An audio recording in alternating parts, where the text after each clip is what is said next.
कर रहा हूं। भाइयों और बहनों, चुनाव है। चुनाव में हमें जनता दल यूनाइटेड का उम्मीदवार विजय लक्ष्मी कुशवाहा जी को जिताना है और हमारे ये जो सिवान सीट है, ये सीट भी मोदी जी का 400 सीट में हमें ये सीट का भी नाम लिखवाना है। लिखवाना है कि नहीं? पूरा लिखवाना है बेटा, तुमको भी लिखवाना है। अरे चलो, बहुत बढ़िया है। भाई और बहनों, जब हम लोग बोलते हैं कि हमें 400 सीट चाहिए, थोड़ा विरोधी पक्ष नाराज हो जाते हैं। वो बोलते हैं 400 सीट क्यों चाहिए? चलो 400 नहीं चाहिए, 399 हो जाए। तो 399 में वो लोग खुश रहते हैं, लेकिन जब 400 सीट बोलते हैं ना, वो लोग का दिमाग गर्म हो जाते हैं। भाई और बहनों, मैं आज तक समझ नहीं पा रहा हूं कि 399 में तुम्हारा नाराजी नहीं है तो 400 में तुम्हारा नाराजी क्यों है, ये मैं आज तक समझ नहीं पा रहा हूं। भाई और बहनों, हमें 400 सीट क्यों चाहिए, इसका कुछ कारण भी होगा। मंगल भाई ने आप लोगों को बताया, राम मंदिर का प्राण प्रतिष्ठा हुआ। कांग्रेस का एक शख्स है जो महाराष्ट्र कांग्रेस का अध्यक्ष है, उन्होंने बोला, नाना पटोले है उनका नाम, उन्होंने बोला कि अगर कांग्रेस सरकार आएगा तो हम राम मंदिर का दोबारा शुद्धिकरण करूंगा। मैंने पूछा, भाई कांग्रेस पार्टी कैसे राम मंदिर का शुद्धिकरण कर सकता है? बोले क्यों नहीं कर सकता है? मैं बोला पहले बताओ, सोनिया गांधी हिंदू है कि क्रिश्चियन है, ये पहले बताओ हमें ये पहले बताओ। अगर सोनिया गांधी हिंदू है तो अलग होगा, लेकिन अगर सोनिया गांधी क्रिश्चियन हो तो उनको हम राम मंदिर शुद्धिकरण का अनुमति देगा क्या? हम उनको अनुमति देगा क्या? तो ये कांग्रेस पार्टी अभी भी राम मंदिर का पीछे है। लालू यादव अभी भी राम मंदिर का पीछे है। उनका मन है अगर कोई कारण में कांग्रेस का सरकार बनते हैं ना, वो दोबारा रामलला को टेंट में ले आने का उनका अभी भी मन है। भाई और बहनों, हमें देखना पड़ेगा कि रामलला का मंदिर जैसे हमने भव्य मंदिर बनाया, उसी ऐसे ही भव्य रूप में रहना चाहिए, हजारों साल रहना चाहिए।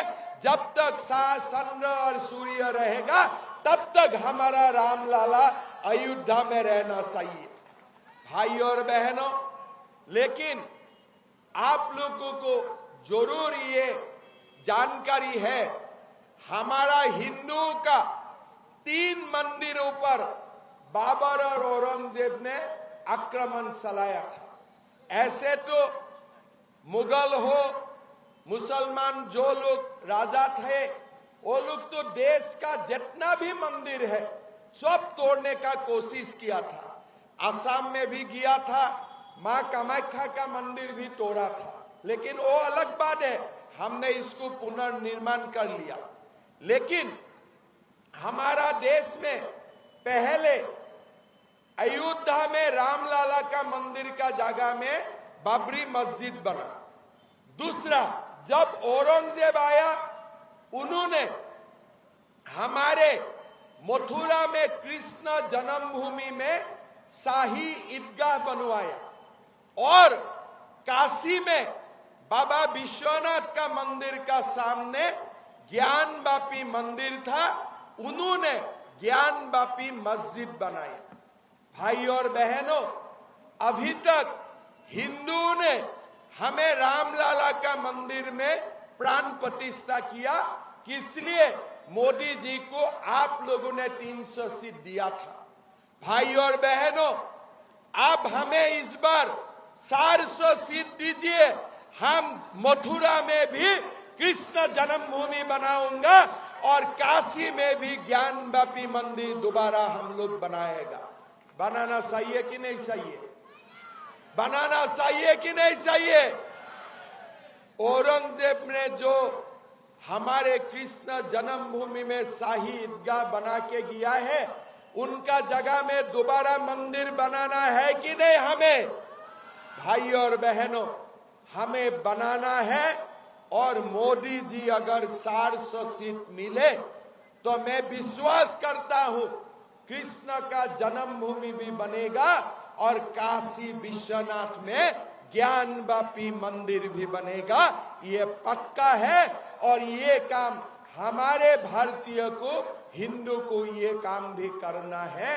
यही हमारा संकल्प है। भाई और बहनों, आप लोग सब जानते हैं, मैं मेरा भाषण का शुरुआत में ही डॉक्टर राजेंद्र प्रसाद का नाम उल्लेख किया। डॉक्टर राजेंद्र प्रसाद, बाबा साहेब अम्बेडकर ने हमें एक संविधान दिया जो हमारे लिए भागवत गीता जैसा, धर्म ग्रंथ जैसा ही है। आप लोग देखिए संविधान में क्या लिखा हुआ है कि एसटी को रिजर्वेशन मिलना चाहिए, शेड्यूल कास्ट को रिजर्वेशन मिलना चाहिए और किसको मिलना चाहिए? अति पिछड़ा ओबीसी को रिजर्वेशन मिलना चाहिए। और मोदी जी ने क्या किया? शेड्यूल ट्राइब का रिजर्वेशन, शेड्यूल कास्ट का रिजर्वेशन, अति पिछड़ा का रिजर्वेशन, साथ में अति पिछड़ा का आयोग, संवैधानिक स्वीकृति, सब कुछ उन्होंने किया। अभी लालू यादव क्या बोल रहा है कि मुसलमानों को भी रिजर्वेशन देना चाहिए। बोल रहा है कि नहीं बोल रहे हो? बोला है ना? धर्म का आधार में भारत में रिजर्वेशन हो सकता है क्या? भारत में धर्म का आधार में रिजर्वेशन हो सकता है क्या? कर्नाटक ने, कांग्रेस सरकार ने मुसलमानों को 60% रिजर्वेशन दिया। किसका कोटे काटकर? ओबीसी अति पिछड़े का कोटा काट के मुसलमानों को रिजर्वेशन दिया। आंध्र प्रदेश में मुसलमानों को रिजर्वेशन दिया। अभी लालू यादव बोल रहा है पूरा देश में मुसलमान का रिजर्वेशन होना चाहिए। मैं लालू यादव को बोलना चाहता हूं, पहला जैसा भी हिंदू नहीं है, हिंदू जाग उठा है। रिजर्वेशन धर्म का आधार में हो ही नहीं सकता है। अगर आपको रिजर्वेशन मुसलमान को देना ही आप चाहते हो, चला जाओ पाकिस्तान में और पाकिस्तान में रिजर्वेशन दे। भारत में नहीं होगा। आप जाके पाकिस्तान में आप मुसलमान को रिजर्वेशन दे देना, हमारा कोई आपत्ति नहीं है। भाई और बहनों, आप लोग सिवान में भी देखा होगा और मैं असम में भी हर दिन देखता हूं, एक एक मुसलमान व्यक्ति 4 शादियां कर लेते हैं। सब लोग नहीं, जिसका चाहते हैं 4 शादियां करता है। कैसे शादी कर सकता है? अगर एक पत्नी को आपने धर्म पत्नी मान लिया तो दूसरा आप क्यों शादी करेगा? तीसरा आप क्यों शादी करेगा? चौथा आप क्यों शादी करेगा? वो माँ का दिल में क्या गुजरा होगा उसको भी तो आपको सोचना चाहिए। हमारे मुसलमान समाज का माताओं का भी तो सम्मान होना चाहिए कि नहीं होना चाहिए? लेकिन आज हमारा देश में मुसलमान समाज का माताओं का सम्मान नहीं है। अंबेडकर जी ने संविधान में क्या लिख के गया था कि जब सरकार बनेगा हमारा सरकार यूनिफॉर्म सिविल कोड लाएगा। मतलब हिंदू को भी एक पत्नी, मुसलमान को भी एक पत्नी।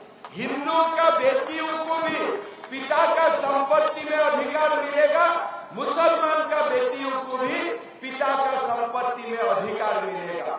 मतलब हिंदू का जो कानून होगा मुसलमान का वही कानून होगा। लेकिन कांग्रेस ने कानून बनाया नहीं। अब हमें 400 सीट दीजिए, हम देश में यूनिफॉर्म सिविल कोड बनाएगा, ये भी हमारा संकल्प है। भाई और बहनों, हमारा सिवान में भी बहुत मुसलमान लोग हैं। हमारा असम में